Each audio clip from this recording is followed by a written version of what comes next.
Situé dans les Hauts-de-France, le canal Seine-Nord-Europe représente un défi humain, technique et environnemental exceptionnel. Découvrons ensemble les étapes incontournables pour réussir ce projet. Première étape, il faut étudier le terrain et concerter avec les territoires, leurs élus et les habitants pour concevoir le meilleur projet. Pendant plusieurs années, des études de faisabilité, d'implantation, de construction et de coûts sont réalisées. Relief, sol, habitat et activités humaines, espaces naturels, eau de surface ou souterraine, acoustique et espèces vivantes, tout est précisément mesuré, inventorié et analysé. Ces études nourrissent la conception du projet et les discussions avec les collectivités et habitants pour dessiner et affiner progressivement le futur canal Seine-Nord-Europe.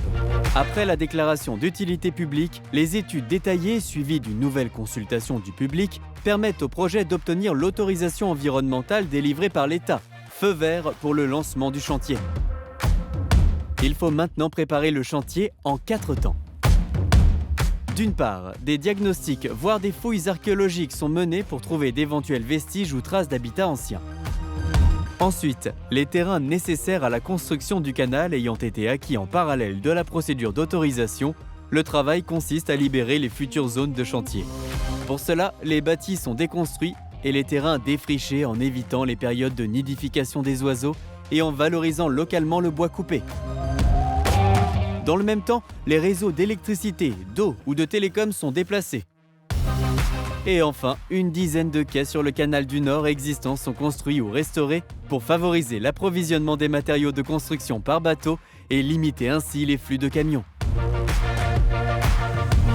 Avant le début du chantier et tout au long des étapes, des mesures sont prises pour éviter, réduire ou compenser les impacts du chantier sur l'environnement et même amplifier à terme le potentiel de biodiversité. Des berges lagunées, des espaces hydrauliques ou encore des passages pour permettre à la faune de traverser le canal sont aménagés. Mais aussi des plantations d'arbres, création de mares ou encore restauration de prairies sèches. Au final, c'est plus de 1100 hectares d'aménagements environnementaux qui sont réalisés. Une fois la préparation terminée, le chantier du canal peut commencer. Il se déroule en 2 temps. Le premier temps consiste à construire les ouvrages du canal Seine-Nord-Europe, notamment des franchissements routiers, ferroviaires et des ponts-canaux, dont l'emblématique pont-canal de la Somme.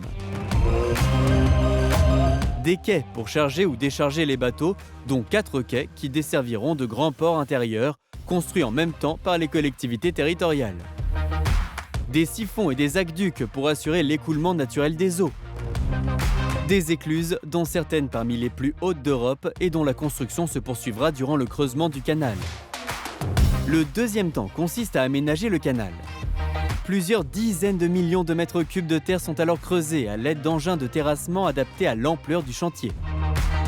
Près des 2/3 des terres sont réemployées sur le chantier, notamment pour la construction des digues lorsque le canal est plus haut que le sol. Le reste sera revalorisé sur d'autres sites, restitué à l'agriculture ou réaménagé en sites environnementaux. Une fois le creusement de la cuvette du canal réalisé, le fond et les talus sont imperméabilisés. Enfin, les chemins de service sont aménagés pour l'entretien du canal et seront aussi accessibles aux promeneurs. Le canal Seine-Nord-Europe peut désormais être rempli et testé avant sa mise en exploitation. Le remplissage se fait par pompage depuis la rivière Oise, section par section et sur plusieurs mois.